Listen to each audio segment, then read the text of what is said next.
in Parshas Vayakhel, Shmois Lamed Hey, Pasuk Chav Zayin, the Torah tells us the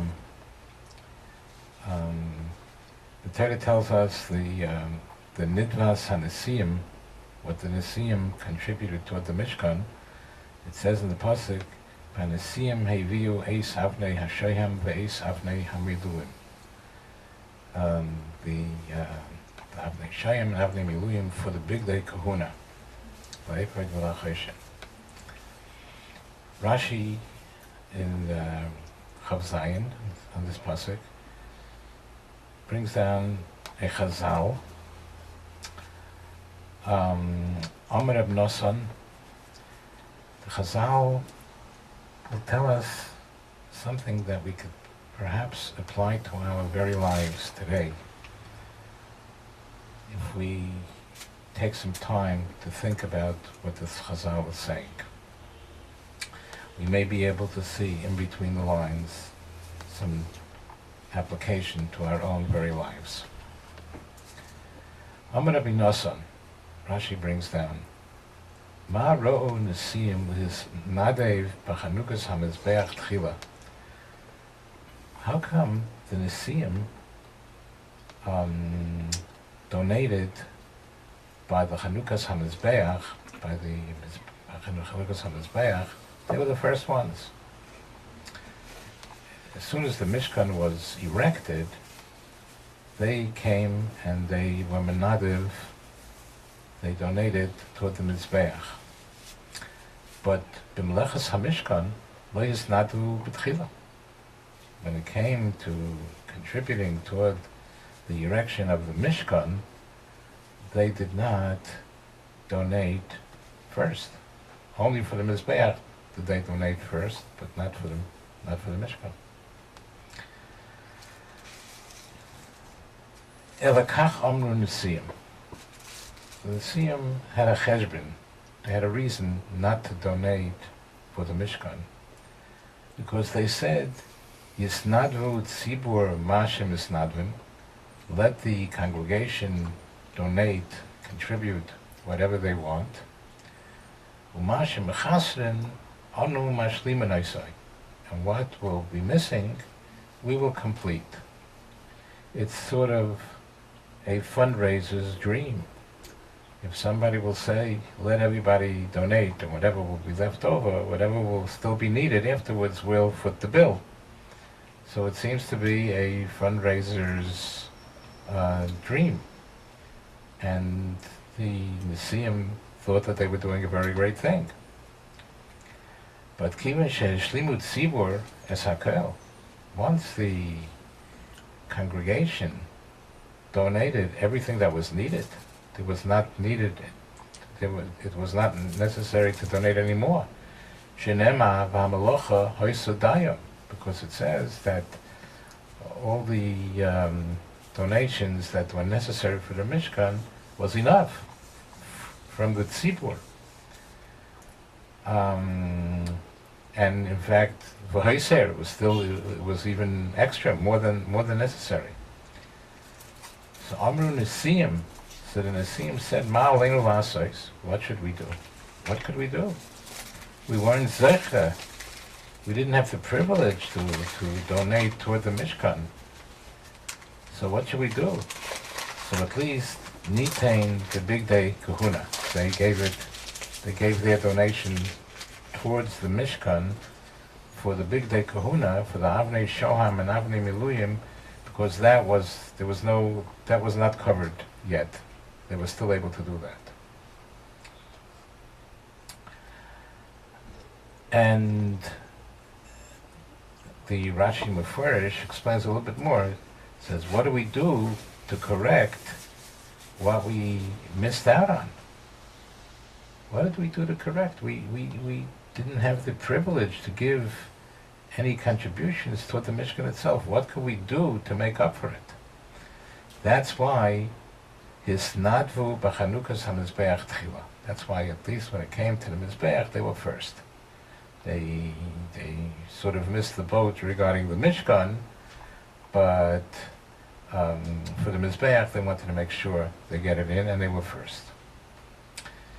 And the question sort of is, why? Rashi concludes, and Chazal conclude, Ulafishin is atzlu mitchila, because they were lazy from the beginning. Nechsera ois mishmom, therefore the Torah wrote down the word Nesiim defectively. V'hanesiim ksiv chosa yud. There's no yud. Usually there's a yud, at least one or two yud in the word Nesiim. And here, in Pasuk Chosayin that we're learning now, the Torah did not write any yud at all. To point out to us that there was something wrong with the giving of with the not giving of the Nesiim, because they were nisatzlu, because they were lazy. So first of all, the question is, in other words, the Chazal are saying that the Nesiim were lazy to give, not to give any contributions toward the Mishkan. And the question is, Gewalt, who are we talking about here? We're talking about Gedolei Olam. These were Nesiim of a third Deya. These were Nesiim of the greatest generation that ever lived, and they were the leaders of it. These were the same people. They saw all the Makkos in Mitzrayim. They saw the Yad Hashem. They openly. They saw Dam, Tzvadeya, Ginim. They saw all the Makkos. They sort of saw Hashem at work. How could they be too lazy to donate to the Mishkan? They knew that there was a Rebbeinu Shalom, and they saw him in action. And furthermore, these were the same people that went through the Kriyas Yamsuf, they went through the Yamsuf, they went through the Red Sea, and Chazal tell us they were on such a high level. They saw a simple maidservant saw more. They reached more ruknius, more a higher spiritual level than the great Novi Yecheskel ben Buzi. How could these people be too lazy to donate toward the Mishkan? And in fact, Chazal even say more. They say when they went through the Yam Suf, they pointed to the heavens and said, Zeh Keli v'Yam, this is my God. Whatever that means, that they were such a level that they sort of almost saw HaKadosh Baruch Hu. How could it be that people of such a high caliber could be nisatzlu, should be lazy to donate to the Mishkan? So first of all, when we're dealing with such great people, it's not a blatant laziness. It's some sort of a dakis. It's some sort of a thin strand of laziness. You can't say on such great people that they were actually blatantly lazy. So even there was some sort of laziness there. It could happen. The question is, how could it happen to such people? And the answer is, it could happen. A person is sort of boss of a dom. A person is made out of flesh and blood, and a person has a Yetzer Hara, and even to such Gedolei Olam, it could be that it was that they were nisatzel to some minute degree of donating for the Mishkan.